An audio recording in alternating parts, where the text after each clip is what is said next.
Stanford University. Ladies and gentlemen, ooh, that felt kind of powerful. I'm Fred Turner, and I want to welcome you here today to the first annual Pat and Roland Rebele First Amendment Conference, and particularly to the Rebele panel on new media and political communication. Before we get underway, I have a number of thank yous to say, and I want to say them very directly. First, to Pat and Roland Rebele for bringing this event into being, but more particularly for their sustained interest in journalism, in the fate of public discourse, and particularly on issues of free speech and democracy. Very staunch supporters of a critical dialogue on those topics. And I want to thank them especially for making this gathering possible. I want to thank Daniel Kreis down at the far end, from whom we'll be hearing momentarily, who is the first Rebele First Amendment Fellow and a PhD candidate in our department, for thinking up this gathering and helping it to come into being. I want to also likewise thank our chair, Professor James Fishkin, here in the front, Barbara Katauka, Sean Bernardo, Mark Sauer, and Mark Dezzutti, all of whom helped make this happen. So thank you to all. Terrific. And I'm Fred Turner. I'm an assistant professor here in the communication department, and I work on new media. So I want to say just a couple words about what we're up to, and then introduce the speakers and get out of the way. Media have long been a key to political life, as many of my colleagues could say in some depth. And as media technologies have changed, so too have the terms on which we've done our political business. The terms by which we talk to one another, the terms by which we talk back to the state, the terms by which the state talks to us. Over the last decade, we've seen an incredible transformation in media technology, and these three scholars, I think, have between them perhaps one of the most interesting and certainly cutting-edge takes on those changes. Digital media have opened up new roles in the political landscape. We'll be hearing about that. They've transformed the process of political deliberation here and abroad, as Jim knows and has helped happen. They're reshaping political campaigns, and they're reshaping, I think, what it means to have a nation and a national boundary. Some have argued, and I think Matt's going to speak to this some, that new media technologies are simply, by nature of their technological affordances, reinvigorating democracy straight up. It's a more complicated story. Matt has it, and we'll be hearing it from him. I'm going to introduce the panelists in just a moment. A brief word about format. Each panelist is going to speak for about 20 minutes, and I'm going to ask you to hold your questions to the end, if you would. We'll have a lot of time for discussion. It should be a very robust discussion, and we're excited about that. After the event, we'll have a reception in the courtyard behind the building, and you're more than welcome to come to that. We'd love to have you there. You'll have a chance to talk even more to the panelists at that point. So, without further ado, our speakers. First, I need to not introduce Stephen Weber. He went to Washington earlier in the week thinking he could be back in time, but like many things in Washington, he got stuck. And so thanks, guys. So I'm afraid Stephen Weber is still in somewhere in the Capitol. And we're sorry to miss him. We are, however, extremely lucky to have three distinguished and very thoughtful speakers. The first will be Philip Howard, here on my left. Phil's an associate professor at the Department of Communication at the University of Washington. He's the author of the multiple award-winning book, New Media Campaigns and the Managed Citizen. He's also the editor of 2 volumes, Society Online, The Internet in Context, and The Handbook of Internet Politics. His research has focused for a long time on media technologies and advanced democracy. He's one of the liveliest thinkers in this area, as his set of affiliations attests. He's been a fellow in 3 places: the Pew Internet and American Life Project in Washington, D.C., the Stanhope Center for Communications Policy Research in London, and at the moment, he is in fact a fellow at the Center for Advanced Study in the Behavioral Sciences here at Stanford. We're very lucky to get him down the hill. Daniel Kreis is on the far end. He's a PhD candidate, the Rebele First Amendment Fellow here in our department. Dan's dissertation research focuses on new media and contemporary political practice, particularly on some of the roots of the Obama campaign, in the Dean campaign, and deeper in American cultural and technological history. I think you'll find it very, very interesting. His findings consistently blow me away. Finally, we'll be hearing from Matthew Hinman, who's there in the middle. Matt graduated a few years back in politics from Princeton. He's a professor of political science at Arizona State University. He's been a fellow at the Harvard University Kennedy School of Government. He's also the author, most famously, of a book called The Myth of Digital Democracy, just out, and a terrific read. The Myth of Digital Democracy, highly recommended. So then, let me turn over the floor to Phil. We'll have Phil and Dan and Matt and questions at the end. Thanks. Thank you, Phil. Thank you for the generous introduction and the invitation to speak. I'm going to try to coordinate I think we... my slideshow Yes. and Technology.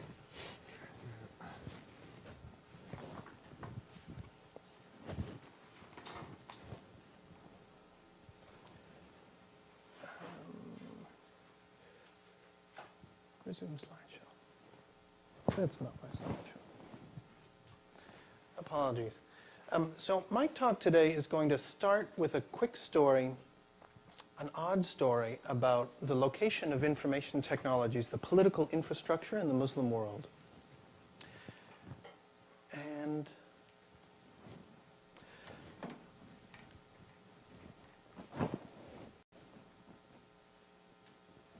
my research questions are mostly about how elites use information technologies to manipulate public opinion. And my first book with Cambridge Press was about how these elites design the tools that we now take for granted in the Obama age, these informational tools that the public uses both to learn about politicians and public policy options, and the tools that the politicians use to manipulate public opinion, to learn about popular preferences, and indeed to what we would colloquially call data mine.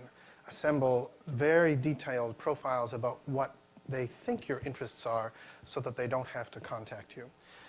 One of the theoretical hooks for my first book was that the primary implication of this is that politicians no longer need to speak to the groups of people who don't vote for them directly. Now, in a sense, this has always made sense because of the way constituencies have borders. But now, if a politician can figure out that the odds that you're voting are very low, they won't spend time with you. They don't need to tailor a message for you. And I call this a form of political redlining. It's the ability to figure out which parts of your district you don't need to spend time on. And this is a very important advance for these campaigns in an era where television commercials cost so much. The logistics of getting campaign staff out on the ground are so expensive. The data mining that happens in advanced democracies, I believe, is a key asset, a key feature of the new system of political communication that, for example, Obama has managed to take advantage of. In the rest of the world, this is a somewhat different story. So, if we ask these general questions of the advanced democracies, how do social elites influence the engineering of information infrastructure? In what ways do engineering standards and telecom policy embody political culture and reinforce social inequalities? How do technical standards and standard setting itself help shape political culture? I became interested, having asked these questions in the context of the United States, in how they might play out in the developing world, in particular Muslim countries. Many of you, if you read the New York Times, read the Wall Street Journal, once a month there's an article about how the internet is revolutionizing politics in the Muslim world. But it's not simply that. There's a soft Orientalism, I believe, to the form taken of this journalistic coverage, and I'll develop that critique in a second. So the questions for my year on leave up the hill at the Center for Advanced Study in the Behavioral Sciences are these. Is democracy advanced through the diffusion of new information technologies? Among the diverse countries and cultures of the Muslim world, how do such technologies provide both capacities and constraints on institutional change?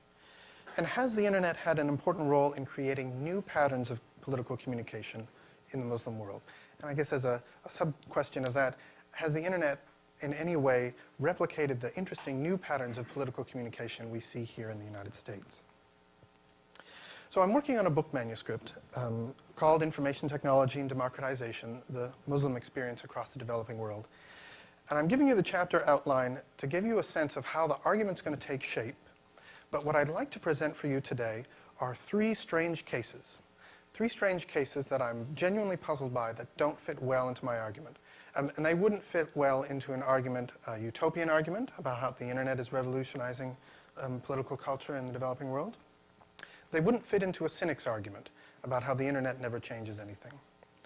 So the manuscript has this rough outline, an introduction in which I demonstrate the peculiar ways in which journalists often cover information technologies in the Muslim world.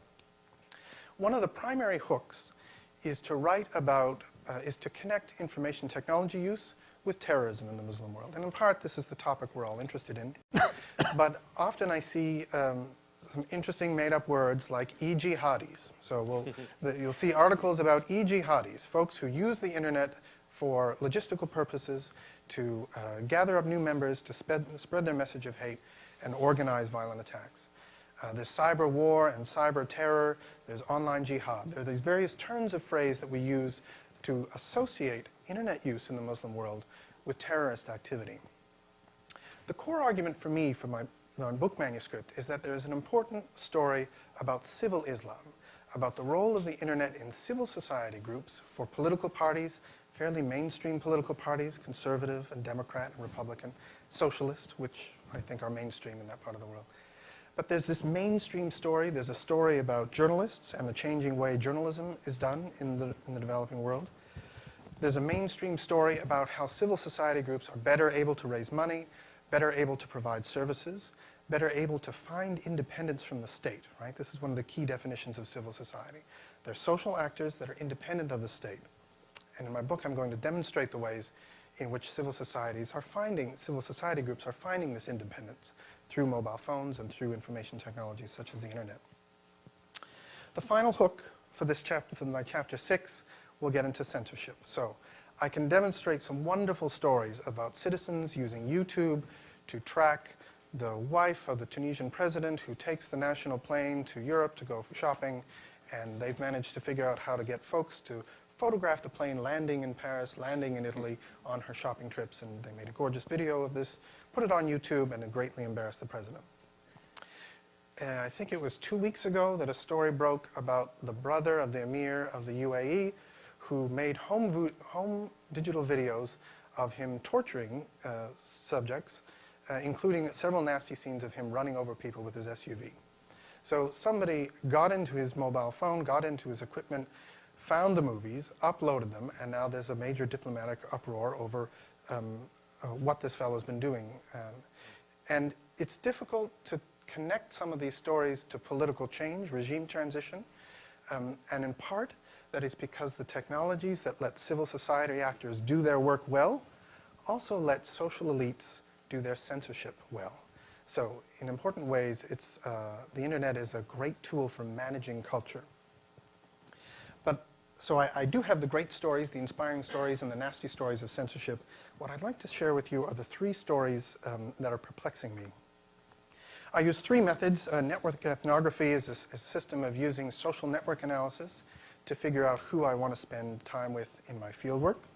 I do some time series regressions, which I won't be sparing you, I won't be presenting with you today, and I do some archival work. Most of my archival work involves reading journals that you should be very glad you don't have to read. The latest find for me is Converge, the Network Information Infrastructure Digest, but I also read Submarine Telecoms and Non-Military Cable Quarterly and Underwater Magazine. These things have become the fodder for my archival work, because that's where I find the strange stories about how politicians interfere with engineers and how engineers interfere with political projects. Let me talk about my 3 cases. I'm going to present a couple of maps here that will demonstrate, I think, why my cases are interesting. I have 3, Azerbaijan, Tanzania, and Tajikistan. Now, you don't need to guess how they're connected. I'll explain this. So I have here a map of the world in which the bright lights are represent the density of servers. And this graphic can tell us a couple of things. First of all, the largest swath of coastline populated coastline with very poor information infrastructure is in East Africa, from Johannesburg up to about Djibouti. And of course, there are what the engineers, the IT engineers call black holes, Central Asia, and the Caucasus, places with large numbers of people with no information, no access to very poor access to the internet. If we make a similar kind of map based on the flow of bits rather than the physical location of servers, we can tell a similar story about gaps. A significant lack of infrastructure in East Africa, again, a black hole in Central Asia, and most obviously, the flow of information is basically to North America and back. So for me, what I see is interesting in this graphic is the lack of flowing bits east and west across Russia. Japan tends to throw its bits to North America, and all the peripheral regions tend to send their bits to North America and back. Now, we think of networks sometimes we think of networks as egalitarian structures. For most analysts, networks are usually networks of networks, and there can be inequalities in a network structure. So these connections tend to be slow. They tend to cost more for local users. The amount of traffic back and forth between Europe greatly outpaces in speed and volume the amount of content between any other part of the world. So my three stories involve Dar es Salaam, the most likely landing point for an undersea trunk cable that would serve all of East Africa. They involve Baku, the city with a natural gas pipeline, which is supposed to have a trunk cable running into Central Asia, and Tajikistan, which some might say is the hind end of the internet in the sense that it's probably the most non-Western culture and the furthest from any of this infrastructure we come to value today. So I'm going to talk about the way strange things are happening in these three countries that have an impact on political culture. And I'm going to start off my story with a group of smart mob activists in Baku. They're students at the university, and once a month to protest the control of the national media, they get together in the central square and read their newspapers with their shoes off. They kick their shoes off. Towards the end of the event, they'll all stand up in circles, take pictures, and tell stories. The cops come at the end of the event and crack a few heads. A few students spend the night in jail. But the police never really know how to process this. The stories of the protest will make the national news, but again, the journalists don't understand what this kind of protest is. One of the movement leaders gave me a quotable quote that was worth the flight to Baku. Here we see our students with their feet off. Here we see our police carting away a few of the movement leaders. One of the movement leaders said, "The events themselves are not political protest, but they do teach the state that the internet makes collective action possible." In a sense, their goal is not immediately to overthrow the state, to make it a democracy, but they want the state to know that they have this capacity. Now, the reason this slide is entitled Structurally Stifled is that whenever they have a successful event, the digital artifacts from their event disappear from the internet. This is called the Slashdot effect. It occurs whenever you have a very popular amount of content on a server that is slow and not very effective at distributing its content. The server will slow down and indeed shut down. And so whenever they have a great event, they generate movies, they take lots of photos, they alert the diaspora comes to look at the content, the servers shut down, they wink out. So by virtue of the success of political activism, they're unable to maintain an archive of their work. This is in large part because of the poor connections to the rest of the internet. Tajikistan has a different kind of story. Tajikistan is a state with a little bit of state capacity, but not a lot. So the civil society groups in Tajikistan have decided that to make a little bit of money, they actually want to become ISPs. They want to offer internet access to the smaller civil society groups in Dushanbe. They've set up a number of connections that speedily send traffic to Tehran and Moscow, but the cost of this traffic makes it still prohibitive for many of the people in Tajikistan in the capital city anyway, who would use the connection. And so the civil society groups are arguing for an internet exchange point. This is a server that would sit in Dushanbe and allow the packets that are really just going to other Tajiks to stay within the country. An equivalent parallel might be that if we all ordered New York Times if we all ordered the New York Times Sunday edition, one scenario for the New York Times would be to print all of the newspapers in New York and send them to us all individually. A more effective scenario would be to print the New York Times here and distribute from here. If we were all in the same apartment building, we might only need 2 or 3 issues, so a few copies of the New York Times, which we could circulate. These are the different possibilities for distributing the information, and Tajikistan is set up with that first scenario. All the packets must travel far. This keeps a very high cost internet access within Tajikistan, and it's effectively discouraging the uptake. So this is a situation in which the state actually doesn't understand much about the structural problem. There is no engineer employed in the Ministry of Finance, the Ministry of Communication and Culture, for whom this pitch could be made. The civil society groups know they want an internet exchange point, but the state itself doesn't have the capacity to understand this question and isn't able to respond. So this is an odd example where the state, the dictator, isn't doing something nasty to the civil society groups. They're just incapable of responding in a sensible way. My final case has to do with Tanzania. And for me, it's one of the most interesting. Tanzania is often held up as a great example of a country that can use the internet to improve the capacity of the state. This is a country that currently likes its elected leaders. They've had several elections that seem to work well. The state is effectively collecting taxes and distributing resources. They're able to keep track of the boats that come in and out of the port. And in large part, this is because of the new media that the state has used to improve the way it serves its citizens. So one of the great stories is that the Internal Revenue Authority has just started using a new software that helps them manage taxes. Just helps them keep track of who's paid and who hasn't paid. Whenever they catch somebody who isn't paying or is ripping off the state in some way, they'll take the files, they'll advertise the fact that the firm or the individual is ripping off the state. So for example, the week I was there, the state had caught this fellow, Mr. Alexandrea Matovu, and they printed on the front page of the Dar es Salaam Guardian, "We would like to inform the general public that this fellow is no longer an employee. The company will not be liable for any transaction conducted by him on behalf of the company, issued by management." This is an embarrassing statement that the Revenue Authority will make firms print on the front page of the newspaper if they're able to catch graft, if they're able to catch the corruption.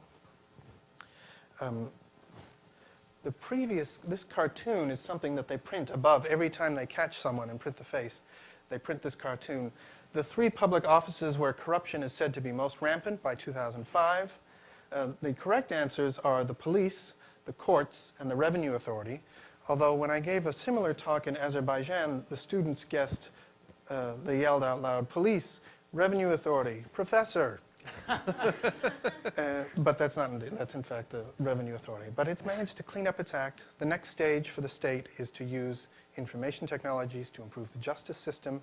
This is a state that's trying hard.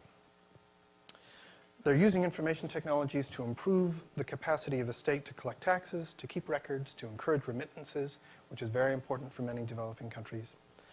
There are plenty of engineers working for the government who are aware of the possibilities and the capacities of information technology to do good things for their country, but they're having great difficulty landing an undersea trunk cable. So in the 1990s, the West African countries got together and decided they wanted an undersea trunk cable that would bring very fast internet connections to their capital cities. They negotiated a deal with the French firm, Alcatel, to build the trunk cable. The reason they wanted an undersea trunk cable is that the speed is much faster than satellite service. So they thought banding together, getting the undersea trunk cable built would give cheap internet access for all the populations along West Africa. The firm, at the end, once it was built, priced internet access at only a few pennies below the cost of satellite access. So indeed it was cheaper, but not as cheap as the states, the governments were hoping. East Africa does not want to follow this model. So in East Africa, the Tanzanians are trying to manage a collective project in which the undersea trunk cable would run into Dar es Salaam and be collectively managed without a third-party firm such as Alcatel or Siemens managing it. But they can't find money from the international lending system. Nobody will give them the funds to manage a public infrastructure project like this.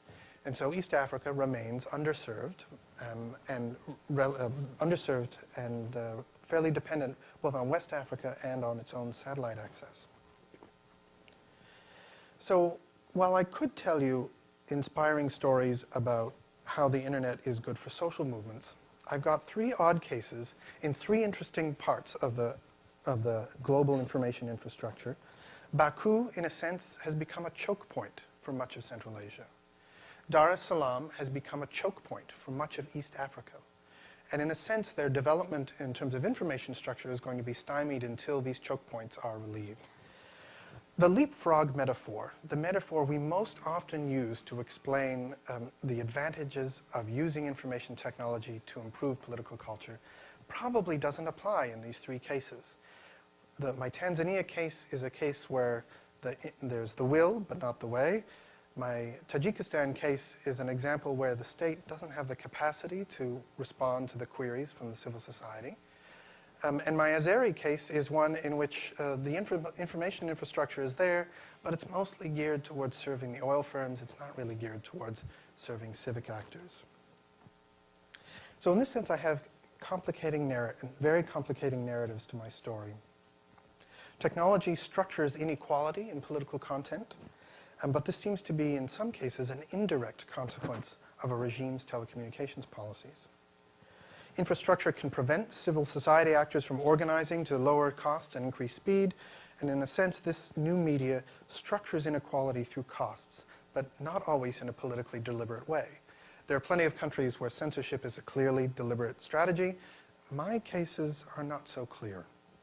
In Tanzania, there's an effort to build a collective public infrastructure project that's become very difficult to finance. In this case, technology structures inequalities in content and access, but not as a result of the national policy agenda. It's a result of an international blockage, a blockage in international affairs. So thanks for your time. I look forward to your questions. These are my 3 odd cases, and I would love help with the analysis. Thank you.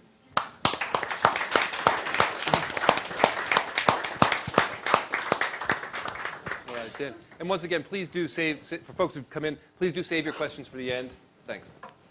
We seem to have grown some. If there's a couple seats left up here, if anybody wants to move up to the front. We do have extra seats up here, too, for folks who are stuck in the way back. Yeah, great, thanks. Great.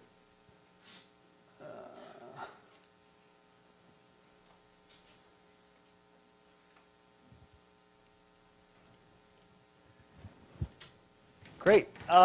So thank you all for coming. My name is Daniel Kreis. I'm a PhD candidate in the department and the Rebel First Amendment Fellow here. And I'm going to talk a little bit today about the artifacts and the organizations and the sociotechnical systems that make up how we conduct electoral campaigns in the United States. This is part of my larger dissertation project.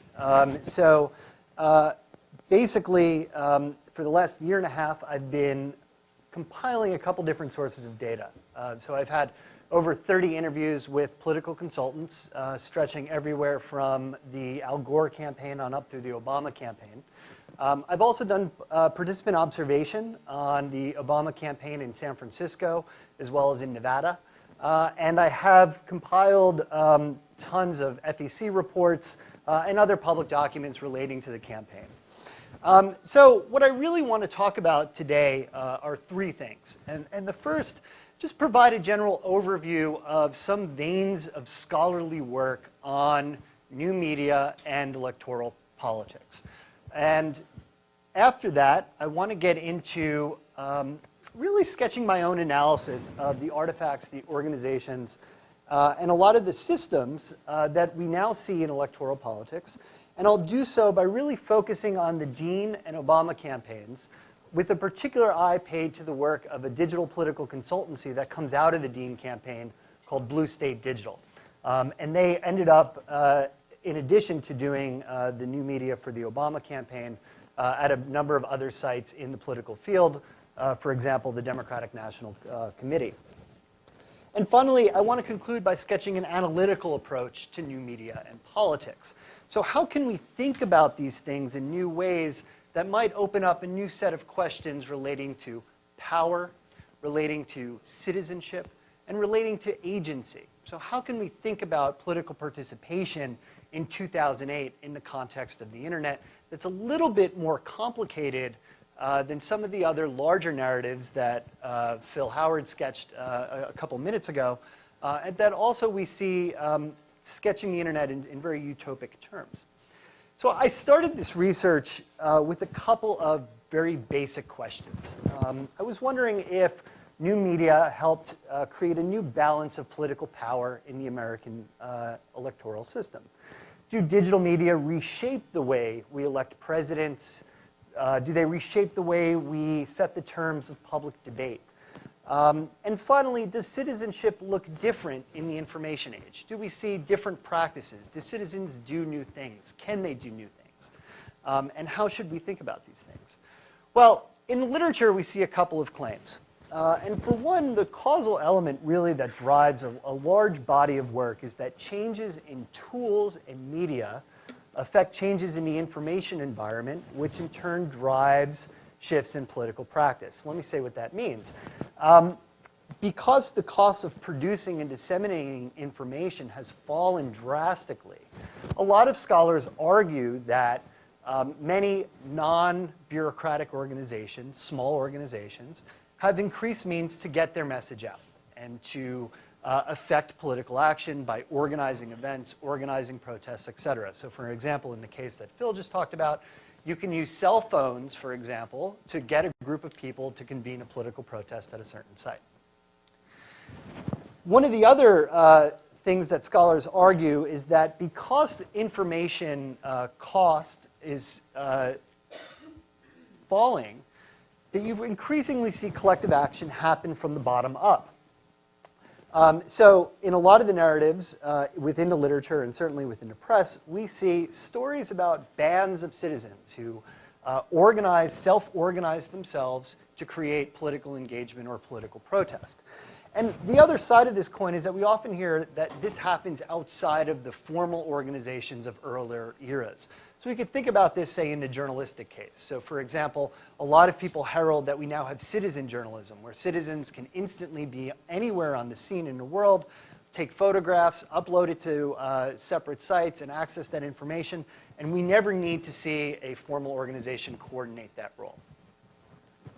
Another claim that stems from that is that online politics entails leveled collaboration and undermines elites. So for example, since we no longer have formal organizations, we can have citizens who band together and by consensus and collaboration set the terms of their own political engagement. Nobody's there to enforce a system of rules or structures upon them. And this in turn is said to be, again, to borrow a metaphor, leapfrogging around political elites of the past. So old party bosses or old political consultants, for example, are all in this story undermined on the basis of new media. And finally, this leads many scholars to make the claim that citizens are newly active and empowered. So they have a lot more opportunities to take political culture into their own hands, whether it's through blogs, whether it's through organizing tools. And this is said to be a very people-powered movement more generally across electoral politics. Interestingly enough, a lot of digital consultants make the exact same claims. So my research suggests something a little bit different. I want to argue that certainly rhetorically and technically, we have seen a move from what I will call, and other scholars have called, brochureware to something called people power. And I'll talk a little bit about what that means in a second. But this isn't quite what that means. And I think a lot of rhetorical claims have served really to undermine, first of all, the new organizational intermediaries that structure a lot of what citizens are asked to do and how they're asked to participate. And that's one of the areas where I want to focus on today, is to look at the social and financial networks that underpin a lot of what we think about as citizen engagement in American democracy. This has given rise to practices of digitally selling the president. So whereas everyone decried Madison Avenue in the past for truncating the public sphere, now we actually see a host of more powerful tools for targeting and narrowcasting political communication. And it's primarily done on 3 different levels. The first is intimacy, so figuring out really what drives you, what you're interested in, and speaking very narrowly to that. The second is psychology. So where are you most likely to, how are you most likely to engage with a web page based on how it's designed? And they take advantage of psychology to get you to do things that a campaign wants you to do. And very finally, it's through social relationships. And this is a big shift that I want to point out, is that more and more political communication is being directed and steered through taking advantage of social networks.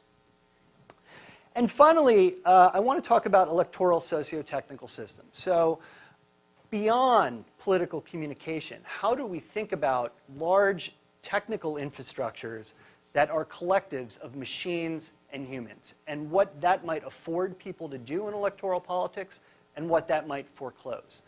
So I'm hoping really today to open up a little bit of a discussion on some of these things and give us some fresh eyes with which to look at new media and politics, and in particular, the Obama campaign. From brochureware to people power. So brochureware is a wonderful term that academics and political consultants use to talk about what internet campaigning looked like prior to 2003, 2004. And it's a really simple term that captures the technical form of what these web pages used to look like. This, of course, is Al Gore's campaign web page. What it refers to is just creating HTML versions of what used to be handed out on street corners. So the narrative goes that there was very little interactivity here. That what you actually saw was just long, detailed policy statements, for example.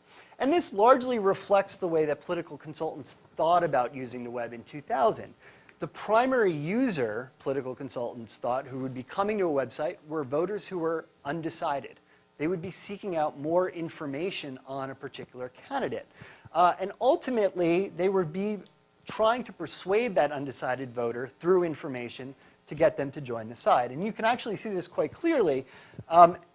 In contrast, the Dean campaign, which I'll talk about in a minute, you see a very detailed policy statement. The one side of interactivity is for you to let Vice President Gore know what issue most concerns you, which would pull up a web page that gives you more detailed information on that. And interesting, you don't even see a contribute button on the landing page of the Al Gore site. This, of course, will change in a huge way in 4 years.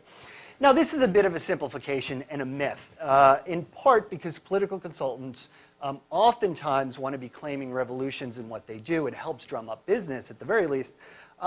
But more generally, we tend to forget that Al Gore actually did a bunch of really interesting things online. For example, his site was open source and was encouraging contributions to the site in the source code. He also had an application that enabled people to generate personalized versions of websites. So you could tailor your own Al Gore website based on the issues that really mattered to you. And in some ways, we started to see during the 2000 elections, the beginnings of a practice that really come to the fore in 2003 and 2004, which is making social networks work for campaign organizations and enabling campaigns to leverage it.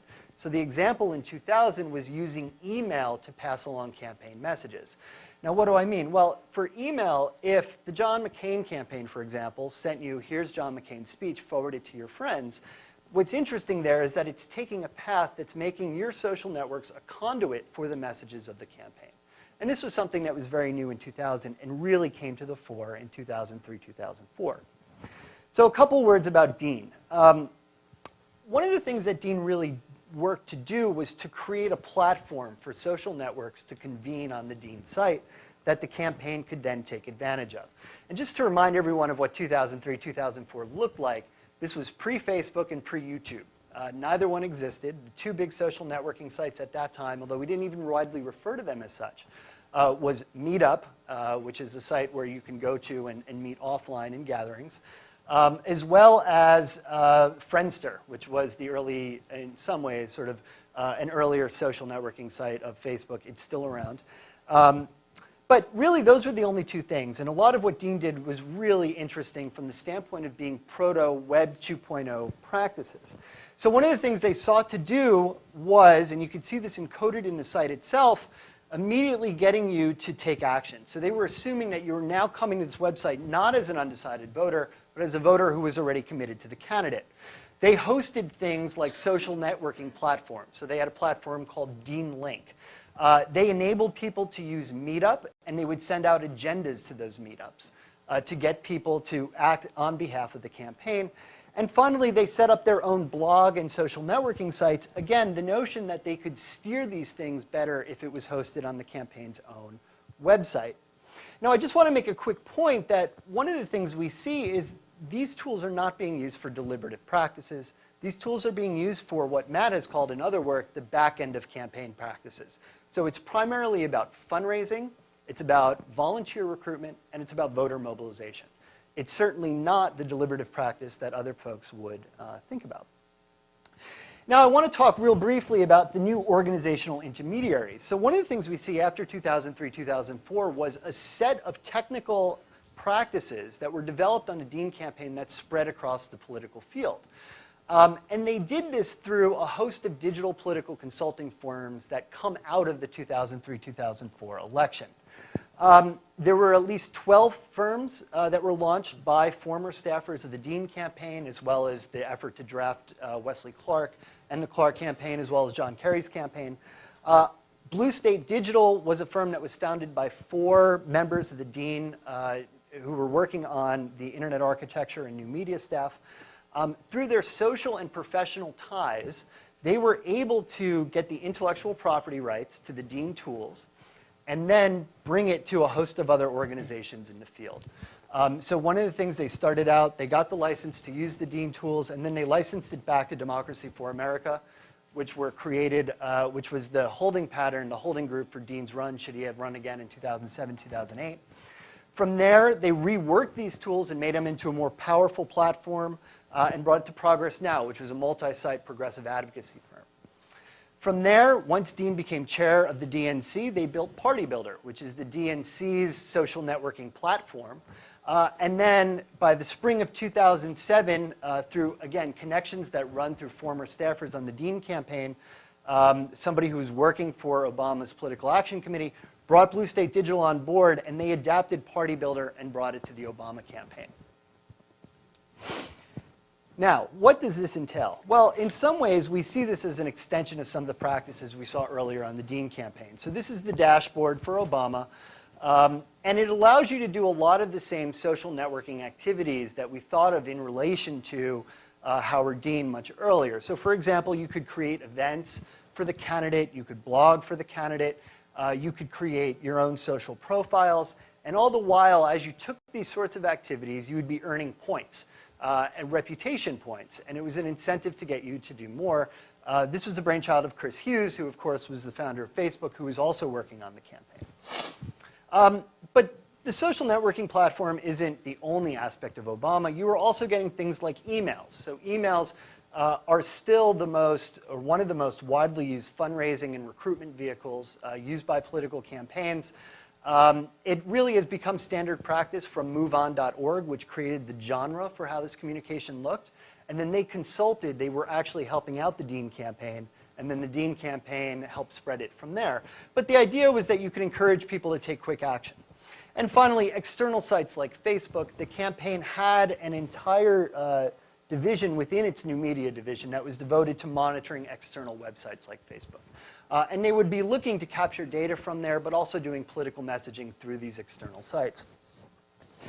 Underneath all of this is really sophisticated data practices. And I just want to talk about them for a minute. So for example, everything that you did on My Barack Obama was as a supporter track. So the campaign can monitor which involvement and what you were engaged in. And then that would determine what phone calls you got to increase your involvement or other messages that you got. They had a 13 million person email list that was very much tailored based on your demographics or your particular interests that you might have given to the campaign. And it also coincided with much more powerful databases that really allow you to segment political communication based on, say, things like your cookie and watching you get tracked online, and showed you particular banner ads, for example. And again, I want to stress here that while Obama was really successful at targeting this communication, again, we see it in very institutionalized realms. We don't necessarily see mass-based movements that are outside of, for example, this very narrow fundraising, mobilization, and recruitment steps. And we could talk a little bit in the discussion about the FISA protests and the like, and how some of these groups at times were used, but for the most part, it was mostly used to collect this data and to service the ends of the campaign. One of the things that are interesting is that the Obama campaign was really successful at creating these electoral socio-technical systems. And what I mean by this is that in using new media tools and interfaces, they were able to create a really interesting collective of human and machine that really increased the agency of the citizens in certain domains, but also in exchange for that, monitored and tracked the citizens and everything they did. So just to give you a brief sense of how this looked, say, for example, a supporter in California would get a recruiting email or text message to make calls to a registered voter to vote early in Nevada. They can make those calls. Everything the supporter does and the results of that canvass are all uploaded into a campaign database. And that campaign database can be organized by it can be looked at by field organizers so that they're meeting their targets, and they can dispatch field volunteers. And also being monitored by campaign headquarters. Now, one of the things we often hear about is that the internet is very decentralized, right? And formal organizations are becoming increasingly irrelevant as more collective action takes place outside its borders. But what you actually see is you see control at a distance. So you can deploy these systems that are very distributed, that enable me as a supporter to make a phone call, and that enables me to transcend that geographic boundary while I'm not working for the organization. But because it provides certain affordances through their system, it structures my involvement in very successful ways. So I'm outside the borders of the organization, but at the same time, I'm performing the activities that the campaign needs me to do. And I just want to conclude real briefly by saying that when we think about new media and politics, what we want to be thinking about and holding up simultaneously is looking at these socio-technical networks. So how do they structure what citizens are called on to do in electoral politics and what they can do? And that enables us to see how citizens, new media, and new media tools and campaign operatives are constantly standing in relation to one another.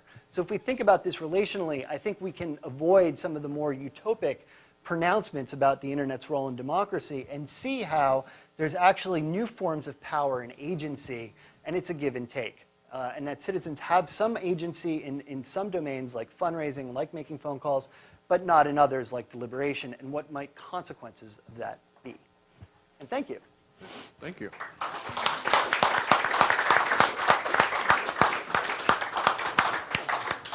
Thank you, Dan, and Matt Hyman. Come on up. Oh, that's not. Sorry. Is this yours? Great. We'll have It's the one on the far left. We'll have questions for the group after Matt's talk. Great. Can we, all right.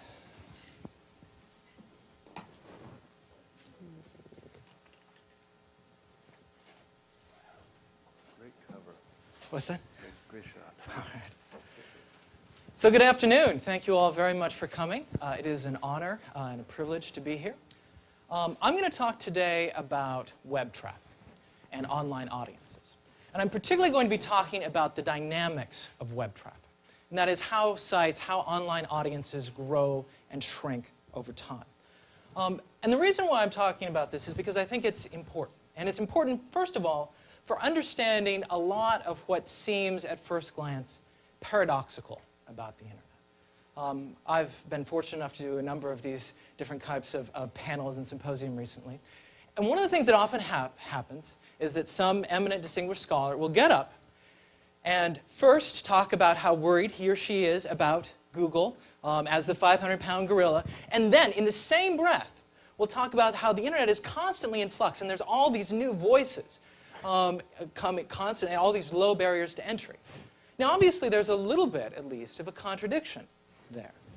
So I want to talk today about the ways that I'm trying to understand these contradictions. I want to talk, at least take a first few steps towards what I'm hoping will be a grand unified field theory about the dynamics of political traffic. I'm not there yet. But the claim that I'm going to be making today, even if I'm not as far along as I would like to be, and even if this research is only a couple of months old, is that if we don't understand the dynamics of web traffic, we don't understand how online audiences shift in their traffic, how much visibility they get, we won't understand the implications of the internet for political voice. We won't understand the implications of the internet for the First Amendment. We certainly won't understand the implication of the internet for blogs, both the incredibly constant emergence of new political blogs and the fact that somehow none of them seem to get as big as the current blogs that we have now. Right? And I want to conclude actually by making a little bit of an argument that this is such a these regularities are so powerful that we should be concerned about them for the future of newspapers in particular and media in general. What is going to kill online news organizations, as I'm going to be talking about today, is not lower revenue online. It's much, much greater volatility. And I'll be talking more about exactly how that plays out. But before I go too deep into my talk today, I want to start off by talking about what I've termed in my book the Robin Hood assumption. We've often, as Daniel alluded to in a very different context, we often hear talks about the internet start off by the assumption that the internet is acting as sort of a media Robin Hood. That what's really going on is the internet is robbing from the audience rich and giving to the audience poor. In practice, as I talk about in my book, and as I'll be following up on a little bit later, that doesn't really seem to be happening. What we see instead is a movement of audience away from the middle, both to the very largest outlets of information and to the very smallest. So we're going to be talking about that more in just a second. But if I'm claiming here that we've been missing something in our understanding of the internet, what exactly is this? Well, let me suggest a couple of things. First of all, in talking about the internet, we all acknowledge that there's some sort of flux, or sometimes talked about churn in terms of internet traffic. We don't really understand very much about how that works on the system level, how Google's traffic is related to the traffic of the New York Times or some small political blog. We also would really like to know, as social scientists, how stable this system is, right? So think about this. We know that Google is now the biggest site on the internet, and has been for a little while now. So what are the odds that Google will still be the #1 site a year from now? My argument is that we can get a pretty decent estimate of what the odds are if we look at the system dynamics. Or say I start a new blog and I've managed to get a little bit of traffic. What are my odds that I can be the next Daily Kos or the next Huffington Post, right? What are the odds that a site that's now at rank 100 will jump to rank 50 or rank 10? And ultimately, again, a lot of this goes back to this Robin Hood assumption. We want to understand where the eyeballs actually are online. Is online concentration increasing, or is it decreasing? Right? Or is it stable over time? Right? And particularly important, I'm going to suggest, is it true that different kinds of outlets, particularly different sized outlets, sites that get lots of visitors versus sites that get almost no visitors, do different sized outlets behave differently? So in order to understand the dynamics of web traffic, you need, of course, data over time. And so what I'm going to be presenting here is based on a new series of data, a new data set that has been kindly provided by Hitwise, whom some of you are familiar with. It's a company originally founded in Australia. And Hitwise spies, I'm sorry, did I say that? Hitwise actually uses anonymized aggregate ISP data, which they buy, which is generally not problematic as long as it is really anonymized. And they buy that for about 10 million households in the United States. and it gets cleaned and filtered before it ever arrives at the Hitwise servers. But one of the things that they're doing is they're looking at the number of visits that households go to. Visits being defined as a click or series of clicks on a website with no more than 30 minutes between clicks. Now, Hitwise was kind enough to provide 3 years' worth of data here. This is daily market share data from the 1st of July 2005 to the end of June 2008. And I'm going to be talking mostly tonight about the top 300 sites in 2 categories. First of all sites in Hitwise's database, which is roughly 800,000, a million on a monthly basis. And second, all the top 300 sites in the news and media category. On a given day, the top 300 sites get about 80% of all the total audience. So we have this rich new data set, rich new source of data. So how are we actually going to think about it? How are we going to analyze it? Well, first of all, we can start just by taking a look at it. And we can see just by graphing it over time that we can see a couple things in this data, which is the top 5 sites on every single day over this 3-year period. We can see MySpace has this incredible run during this period. Apparently, sometime in June 2007, all the cool kids decided that MySpace was not as cool, and it drops down. We can also see the incredible performance of Google, which consistently just gains market share month over month over month, now up to about 8% of all web visits. But I think that we can actually do better than that. And I want to suggest that we all have a cognitive model that works a heck of a lot better for understanding web traffic than the models that are used commonly in the academic literature. So I want to take what may seem at first a digression. I want to talk about stock prices. And I want to talk about what we all know about stock prices just from casually reading the financial news, right? Or casually following our recently quite dramatically falling 401k, right? So we know, and we're very familiar, we know that stock prices are continuous. They change on a hourly, daily, minute-by-minute basis. Any individual who has the money can go down to a public exchange and buy any stock. At any point, we know that stock prices can go up or down. At the same time, we know that markets have long-term trends. We talk about bull markets and bear markets. We know, and this is particularly important, that the stock market has really profound size effects. We know that of the total amount of money invested in the stock market, a hugely disproportionate amount goes into the very largest stocks like GE or Microsoft or Exxon. And we know that GE or Microsoft and Exxon is a safer investment than a penny stock or a small startup that just went public. Right? We know that large cap stocks are less volatile than mid cap stocks, that are less volatile than small cap or penny stocks. And we don't suggest to our friends that they invest all their savings in penny stocks because that would be a bad idea because penny stocks, we know, are far more volatile. We know that some stocks move together. We know that, for example, technology stocks tend, in general, to move together. And we can think of examples of stocks that are negatively correlated, where stocks move in different directions. And from the financial mathematics literature, we also know, and this is somewhat of a technical point, but we know that stock price changes are log normally distributed. That is, that if you take a whole group of stocks, right, and look just at their changes over a day or a week or a month, what you get is a nice bell curve at any point that just slowly gets bigger over time. That's all we mean when we say that the stocks are log normally distributed. But take another look at this list. I'm going to be suggesting today that every single thing on this list is something that we know, or we've suspected, or we should have known to be true about traffic and web traffic among sites. We know that the amount of web traffic to a site changes on a daily and even hourly basis. We know that market share of sites goes up and down.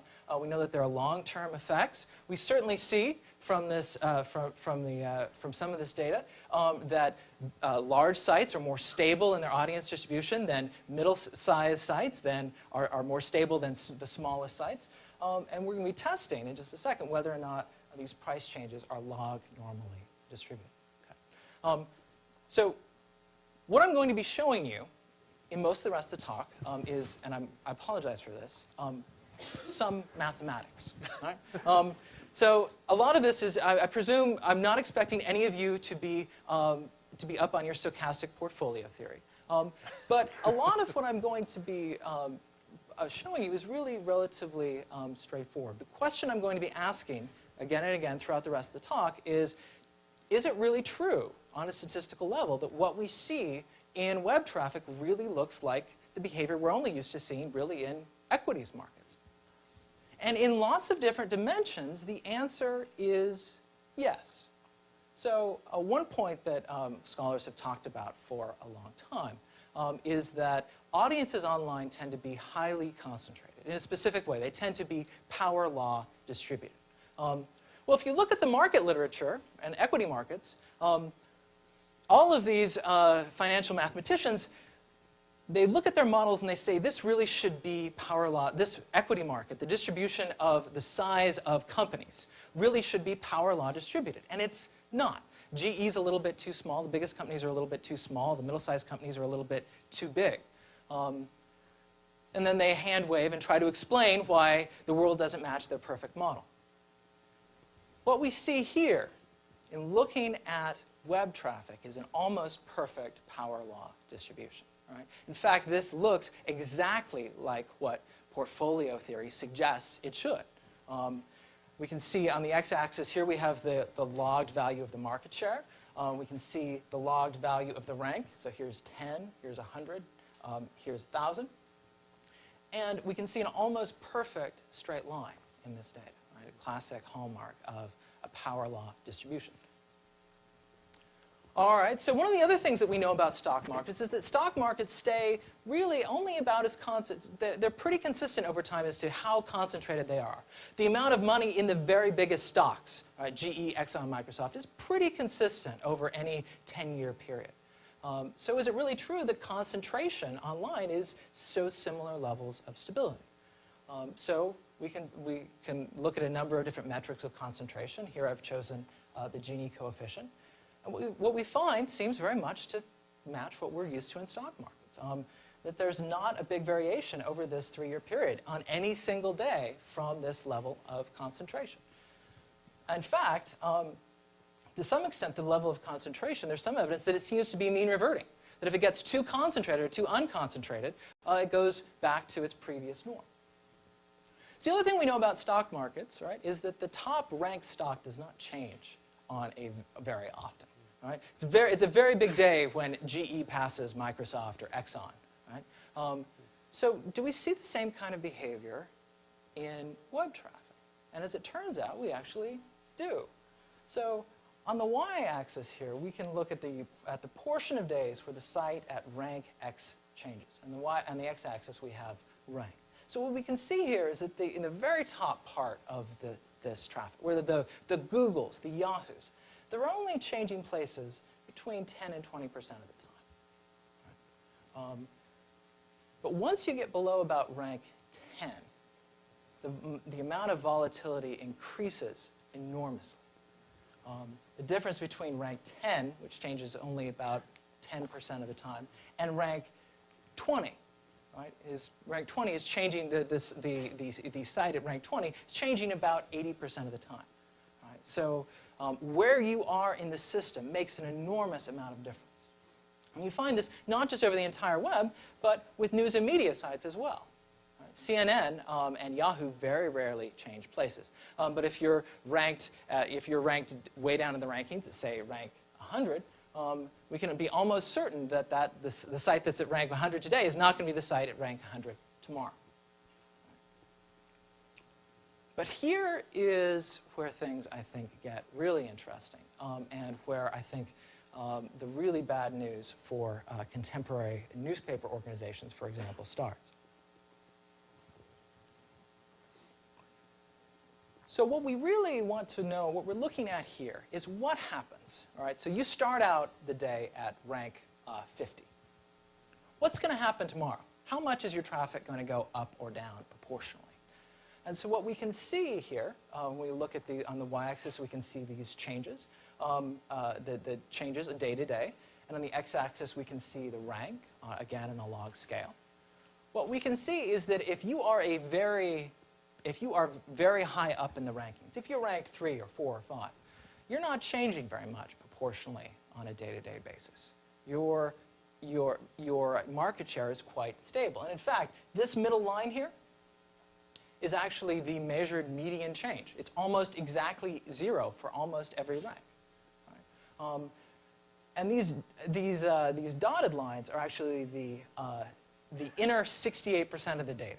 Right? So essentially the one standard deviation in either direction. Right? And what we see is that the level of variance increases enormously as you go down the ranking.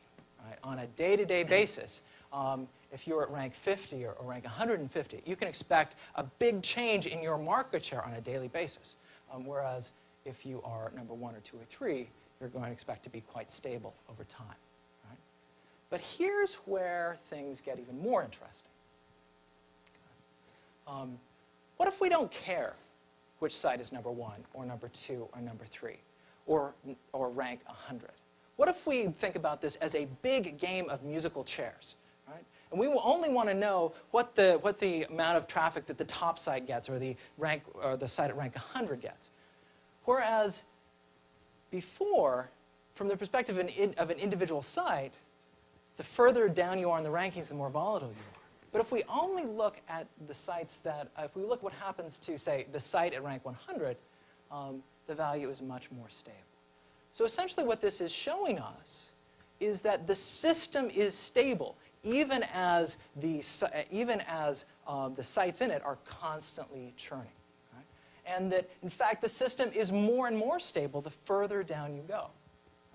Right? And that's one of the paradoxical findings of looking at this data. And in fact, again, this mirrors what we see in actual equities markets.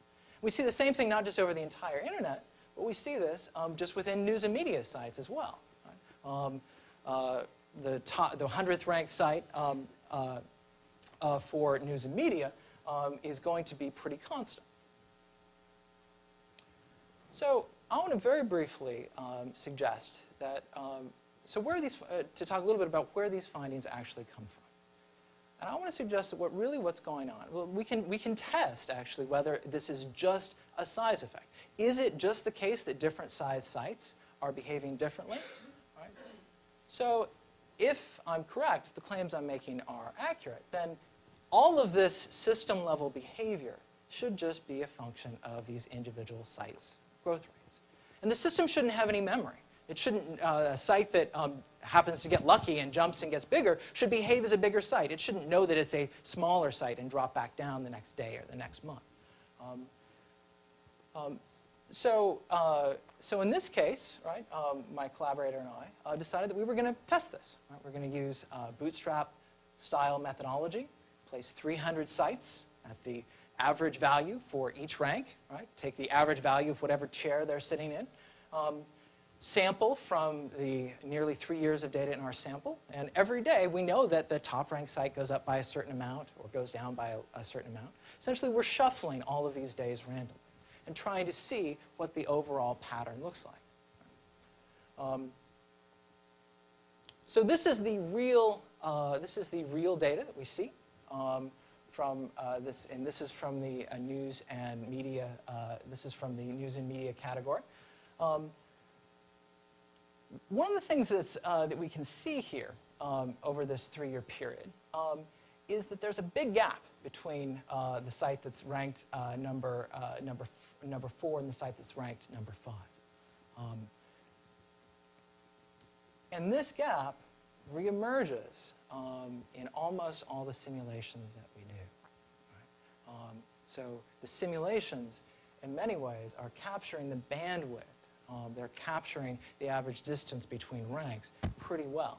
And they're quite stable over time. Oftentimes, these simulations don't work if you run them long enough. They eventually break. But they're quite stable, and they work even over a period of a year or years. And just to conclude, what we find with these kinds of simulations is that, again, what we're trying to do is we're trying to figure out what are the odds that Google is going to be the #1 site a year from now. What are the odds that a site that's at rank 50 will jump into the top 10? Well, this simulated data tells us that, in fact, if you are very much at the top, if you start out with, if you're a news and media site and you start out at the very top of the rankings, your odds of staying at the top of the rankings over the course of a year is about 60%. Right? If you start at rank 5, at about 40% you're going to stay at rank 5. Right? You can go a little bit up, you can go a little bit down. But if you start out down here, you can end up almost anywhere in the system. Right? And you find the same patterns for traffic as a whole. Right? There's a big gap, as we saw in the data, between the 10th ranked site and the 12th ranked site. Right? If you start out in rank 10, it's very hard to go up, very hard to go down. Right? But if you start out down below, you can end up pretty much anywhere. And in general, when we look at what actually happens over time, look at the variation that sites show over a year, we find that the model actually does a really good job up here, particularly in the top 50 sites, of explaining the dynamics. And the most recent models we've done of this suggest that about 75% of the movement that we actually see is within 2 standard deviations of our center line, right? Which is, for this kind of work, is actually was very surprising and is actually very encouraging. So what does all this mean? There's some technical findings here, right? So the system-level behavior can be explained, most of it, though certainly not all of it, most of it can be explained just as a function of these stochastic daily growth rates, the random up and downness that you have, how much you wiggle on a daily basis depending on how big you are. And we see, again, this paradox, right, where you have a lot of, where sites, particularly small sites, vary a lot, but the structure itself is highly stable. And partly what we're trying to do here is we're trying to build a model for future research. We want to know, for example, exactly what all of this means, right? So do the fact that you get more of your traffic from search engines make you more unstable? The early indications are, in fact, yes. But I want to conclude, actually, by returning to what I promised you at the beginning, by talking a little bit about what this means for media. I would conclude with 2 things. First of all, if the audience distribution is stable, again, what we have here is a big game of musical chairs. And you have outlets fighting for different chairs. And how much audience you get online depends on which chair you're sitting in. So so there's a very there's a very small difference in most cases between being the 10th ranked site and the 30th ranked site. But in terms of staying in business, it's all the difference in the world. Second, and even more discouraging, I would say, is that there is enormous uncertainty in site traffic for mid-tier and even smaller media institutions. Our models suggest that a typical newspaper ranked about 100 in the media, so something like the Seattle Times, should expect its audience to change, online audience to change over the course of the year, somewhere between plus 50% and minus 60%. How do you build a news organization to account for that level of volatility? Right? How do you build an organization, a news organization, that account for a 50% increase in traffic, right, or losing half your traffic? That, I think, is a very hard problem. And until we understand the dynamics of web traffic, it's one I think that's going to be very difficult to solve. So, thank you.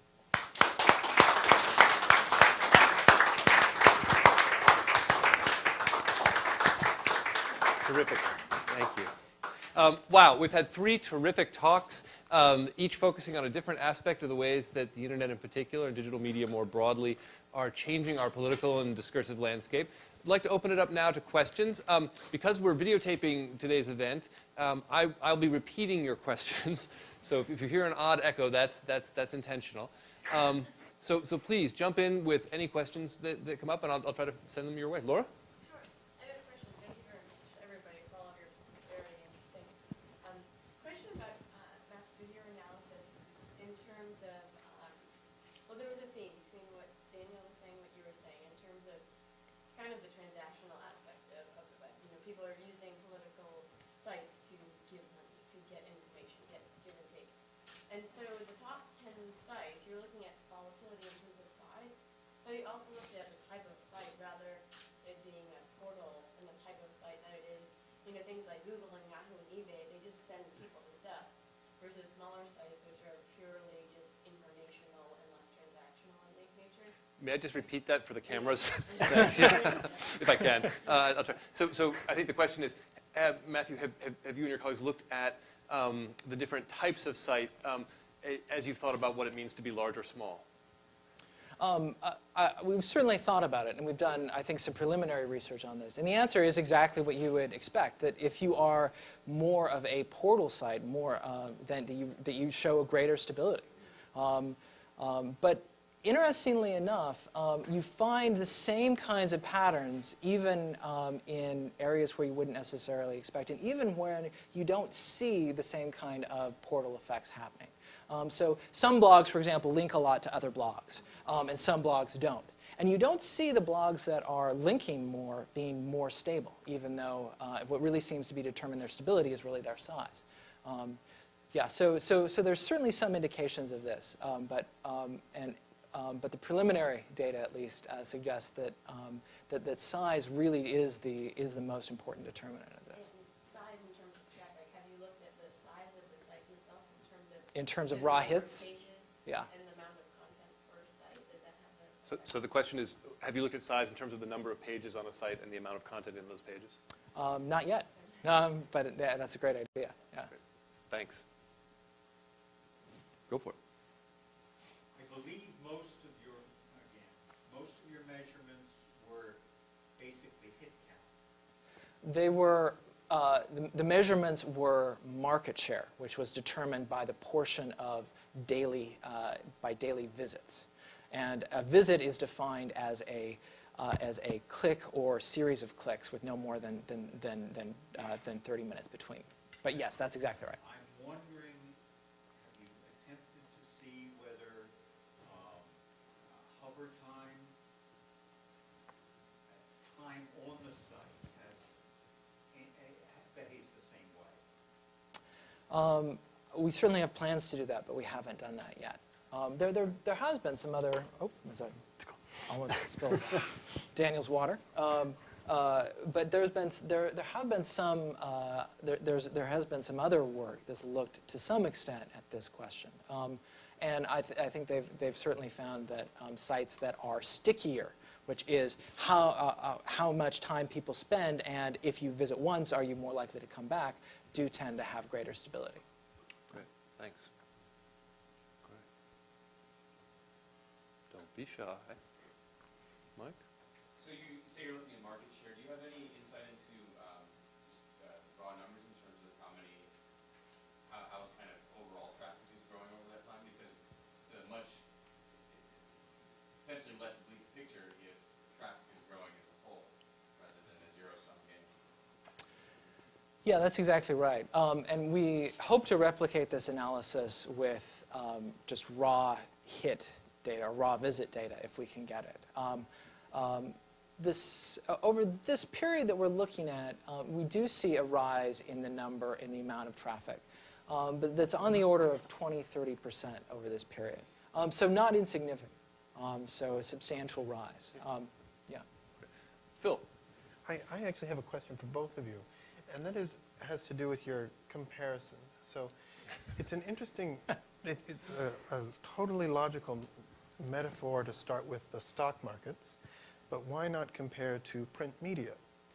Would the distribution actually be that different from the top 2 or 3 national newspapers, important regional ones, and then all the lots of the little ones? And the same kind of comparison question for Daniel.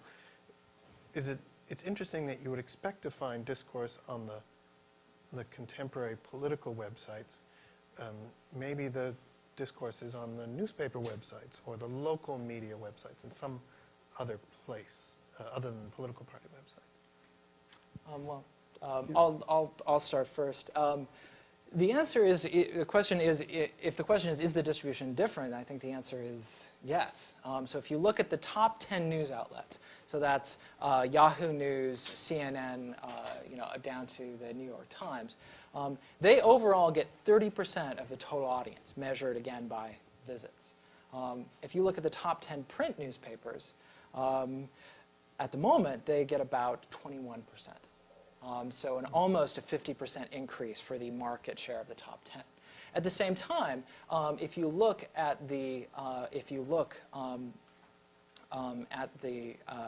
where most of the eyeballs are in terms of newspaper, most of them are not on the New York Times or USA Today. Most of them are mid-size metro dailies. But that's not what you see online. You really see much more traffic to really small news sites. Yeah. So I mean, I think as I understand your question, I think you're right. I think if my interest was political communication, it might not make the most sense just to focus on a political campaign. That said, one of the things that I find really interesting about political campaigns is that your data follows you everywhere you go. So, I mean, one of the, and you've written about this and other folks have written about this, but a trend in thinking about political effects research has been to start building new theoretical models that account for the fact that people can pick and choose among a whole bunch of websites. Matt's work says that doesn't really happen as much as you would expect. And I would throw another wrinkle into that and say that you are being selected for the type of political communication that you receive to an unprecedented degree on the basis of your prior interests and the data that they have about you. And that follows you everywhere you go, right? So that follows what ads you see when you're on the New York Times website, and it follows what ads you see when you're shopping for a car, et cetera. And it happens in a political realm so that you get those ads and they come at you depending on all these sorts of things. So I think you're right. I mean, I think it's to look for a cited deliberation, it could be somewhere else, and on a political campaign, you would get a community of supporters who police their boundary as supporters. And just to touch on real quick, I liked the question earlier about whether it's transactional for campaigns. And that's really the nutshell here, because it's transactional from the end of the campaign, but social from the end of the citizen. And they are able to leverage that. And that's very much of a Web 2.0 phenomenon. And I think that's sort of what's interesting about political campaigning now. Roland? No, your comment that the Seattle Times, for example, goes from +50 to -60 in the course of a year. I know that we have a lot of churn in newspapers, but that seemed like a huge amount of churn. For a newspaper like the Times, not the PI, the Times, that's as well respected. I think I'm right about that. I'm not a Seattle resident, but as well respected as the Times is, and as dependable as the Times is, and as investigatory as the Times is. That's the number of people who buy. That's the market share. That's the online market share that our model predicts, and that's how much the market share should vary if our model is right. Now, our model, I mean, is a few months old, and it's certainly far from perfect. But that's the general ballpark. That's not the print. No, that's not the print market share. That's the online. Yes, yes. And in many ways, of course, if to some extent, this is a reverse of what you've typically seen. Oftentimes it was the smallest newspapers that had the most stable circulation base, depending on the characteristics of the particular locality. And this is really, this is really quite a very different phenomenon. I mean, and if you look at what's actually happening in terms of people's news consumption behavior, of the people who've really shifted, the median shifter, I'm not sure if that's a real word or a real category, but I just invented it, so perhaps it is. The median shifter is going from reading a a metro daily in a mid-sized market to reading the New York Times or CNN.com or Yahoo News online. That's really the kinds of behavioral shifts that are driving the aggregate patterns. I'd like to take advantage of my position as moderator to pose a question for the three. It seems that each of you actually has a centralization story that stands to some degree against the dispersion stories that we were told in the late 1990s in particular. But each of you has a story built around different premises, sort of different forces for centralizing stuff. So Dan has a story that's very much like selling of the president. You have an active campaign organization. Phil, you have a sort of distribution of infrastructure story.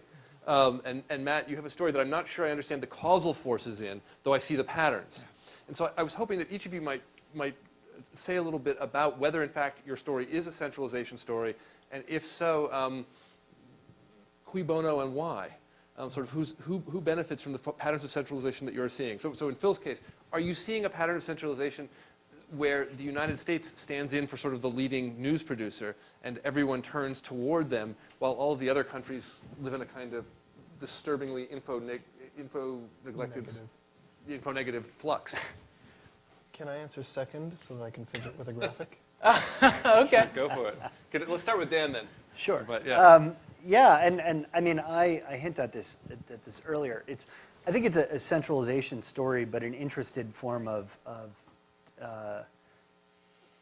what Alan Lewis called distributed centralization. So what's interesting about this phenomenon is the way that media tools and interfaces are used to connect citizens to political organizations in very new ways that I see it.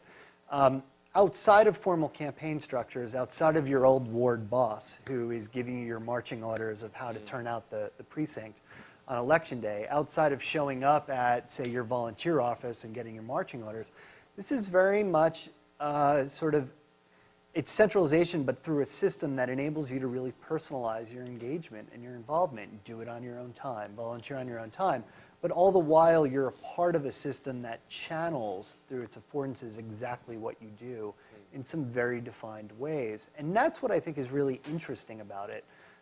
So it's funny because, the rhetoric around the Obama campaign was very much of one that was sort of this vast grassroots movement, but I can think of no more campaign that had more centralized structures.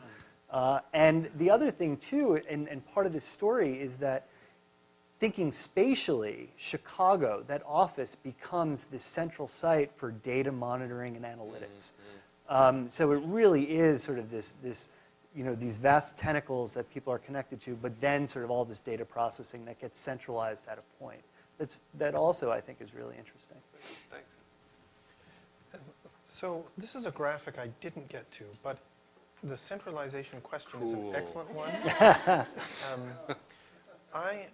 A colleague and I made a list of the 5 government offices, 5 significant government offices for all the 75 countries with significant Muslim populations in our study: revenue, justice, foreign affairs, the office of the executive, president or prime minister, and something kind of internal affairs or national security. So 5 government offices, 5 libraries, usually 2 public libraries, 2 university libraries, and then the National Library, which is the thing that collects tax records, and then all the political parties for each of my 75 countries.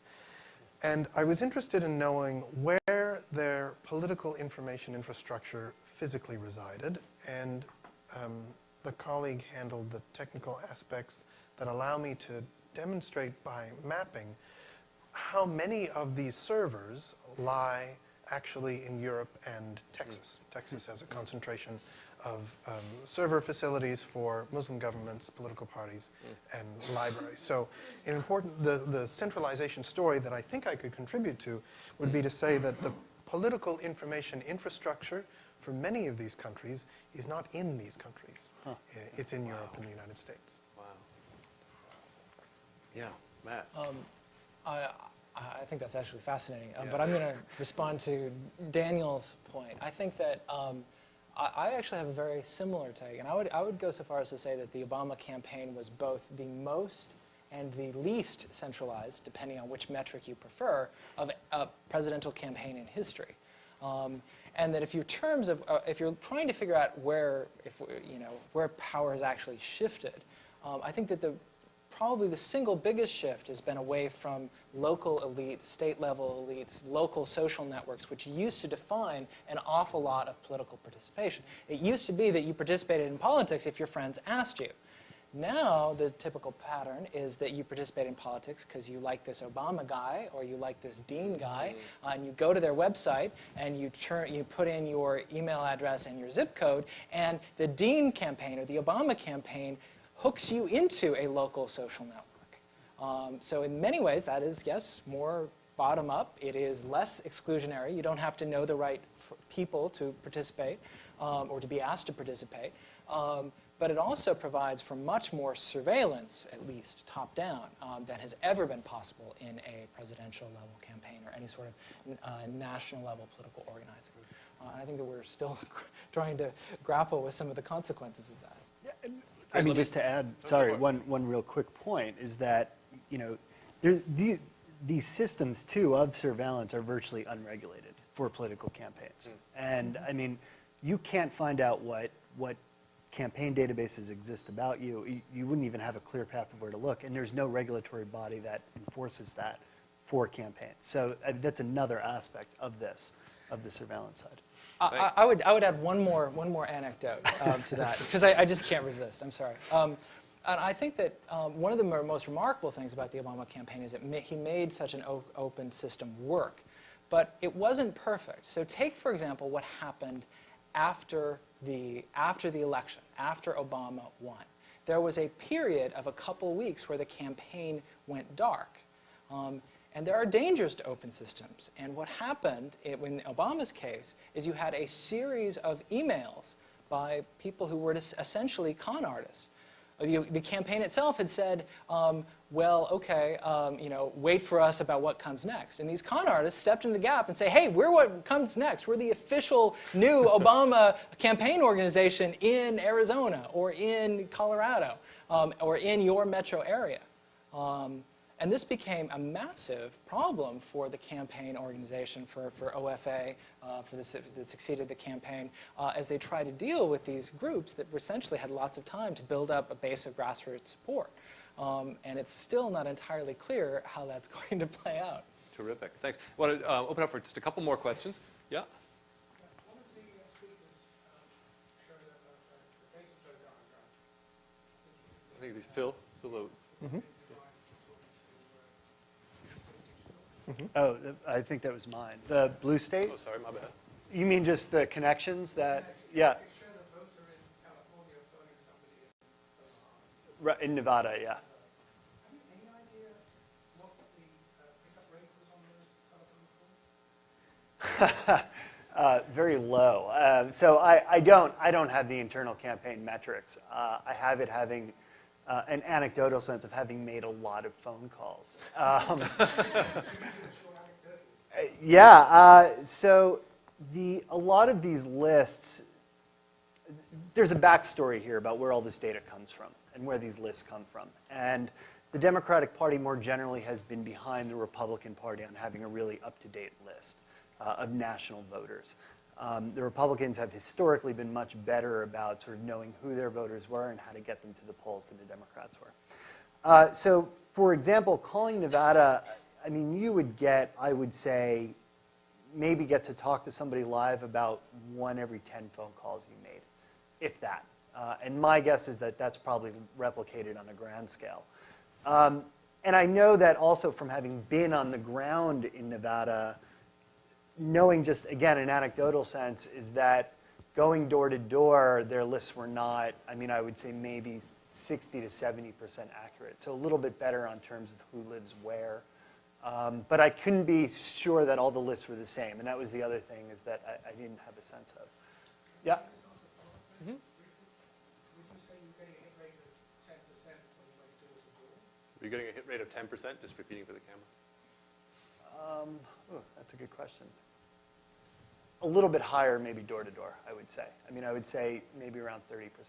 I think the campaign knows that door-to-door is still the preferable method. And what's interesting about this is that you could have, about their systems, you could have thousands of volunteers making these phone calls. And these phone calls, everything, the results of those canvass would be available, again, to those field organizers. So it's a lot easier to make those phone calls, and then you can only deploy volunteers on the ground when you need them to go there. So that data would probably have already also been cleaned because 10 or 15 people might have called through that list already.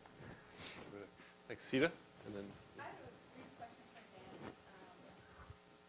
Just in terms of your story about how data mining is now feeding the modernization of political campaigns, I'm just wondering how effective these state digital or these other intermediaries have been in advertising, whatever targeted advertising they are able to put together. Just how financially or otherwise. It's a great question. I mean, and I think in terms of talking to campaign consultants, would say that the techniques are effective, but broadcast and cable television are still where the action is at in terms of advertising to campaigns. And there's a number of reasons for that. But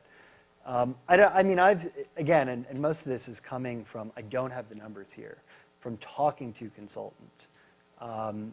They argue, so there's a couple pieces here. So the psychological component of sort of where you put buttons and what those buttons say and the like have proven enormously effective for campaigns. There was just a talk about it last week among an analytics guy who's working on Obama's campaign about increasing sort of their action rates 30, 40% at times just based on simple design decisions and where they place things on the page. Beyond that, so the behavioral marketing, the best story I've heard about that actually comes out of the no on Prop 8. The yes on Prop 8 side here in California was enormously effective at raising money through these techniques, through these online advertising techniques, from what I heard. Again, I don't necessarily know the numbers behind it, and I haven't been able to figure out sort of what those models look like. I would love to say it. Phil? But can I try and answer too? Yeah. And I think it can be good to distinguish between candidate campaigns and legislative campaigns. yeah. So it's tough to point to a candidate and say that this person won because of the internet, but there have been many campaigns for getting certain kinds of legislation or putting spin on riders on things through houses of Congress where victory is almost certain because the internet has allowed a lobby group to activate a public that didn't exist prior. And the book, my first book, covers a bit the chlorine lobby and how the chlorine lobby is able to activate America's chlorine lovers. And these are people who use chlorine in their pool because of credit card data that they've used to figure out who's buying chlorine for their pools and for other things. And so this kind of direct targeting creates an issue public around chlorine that is not part of what we get in our news, but successfully managed to prevent, I can't remember what the legislative outcome was that they wanted, but they wanted to prevent some subsidies from disappearing. And so the America's chlorine lovers still have cheap chlorine for their pool. Great. I know we're going to have time to talk a lot later in the reception that we're about to have. Matt, did you want to follow up on that? I wanted to open up the one more in terms of question. how effective this targeting is, I mean, Howard Dean, in being Howard Dean, told the National Press Club that and all of these assembled reporters, and the reporters gasped. I'd never heard a room full of reporters gasp before. I didn't know it was possible. But he told them that we can do exactly the same thing that they do, they being the Republicans. We buy the credit card information, and we can tell with 85% probability who you're going to vote for without even checking with the Secretary of State's office to see whether you're a Republican or a Democrat. I think that in the best states, that's probably accurate, perhaps even an understatement in terms of how accurate this targeting is. And I think we'll give the honor of the last question to Ethan. But go for it.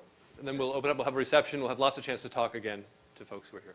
Yeah, I just wanted to ask Phil, I was really interested in the kind of tension that you put up between the physical infrastructure of the internet and then the national uses, these physically much smaller places. But I was wondering about the actual utility in the development cell phones, the physical infrastructure is so different, where the cost is so much lower, it's so much more common and accessible. I'm just wondering if you're looking into that as well as a point of comparison. Absolutely. I think the digital divide will be closed by mobile phones that improve their computing power more than laptops that allow people to do calls.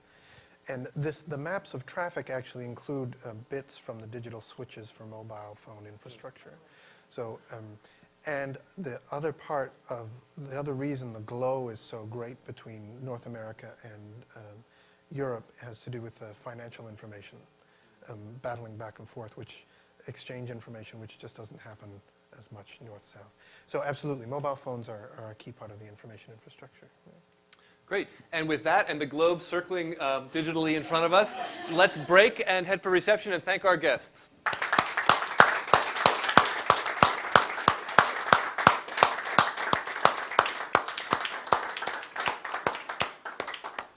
I'm told the reception is in the avocado.